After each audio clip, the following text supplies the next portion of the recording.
Amiga, talvez o nosso maior problema não é nada disso que a gente pensa. Não é negócio de, falta de vitamina, depressão, que a gente ganha pouco. Não tem nada a ver com isso. Às vezes, amigo, o nosso maior problema é nós pobres começar a gostar de coisa boa. Por exemplo, comida japonesa. Gente, se a pessoa é pobre, não come. Porque na hora que você vê, você tá deixando de pagar conta de luz, vai num restaurante de comida japonesa.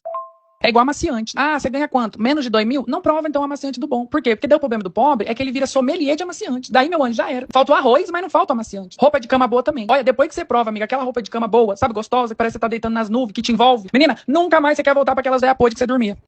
Café da manhã de hotel, não preciso nem falar, porque daí é autoexplicativo, que a gente foi nessa de parar de ser pobre raiz, que viaja e fica na casa dos outros, fica na casa do primo, do primo, do primo, do vizinho, e aí a gente quis agora ficar em hotel, ser pobre prêmio, daí a gente acostumou o quê? Com o bendito do café da manhã do hotel. Daí agora a gente vai pro ABC Paulista e já quer ver se o café da manhã do hotel é bom. Também na mesma pegada ali da roupa de cama, a toalha, que depois que você usa uma toalha boa, meu anjo, olha, se você é baixa renda, não experimenta a toalha boa, por quê? Porque a toalha boa, ela te abraça, ela te envolve ali. Aí depois você prefere cair de moto do que voltar a usar aquelas toalhas que esfola a pele da gente. Outra coisa também que quando você aprende já era, é azeite. Amiga, quanto que a gente parou de usar um óleo, uma gordura de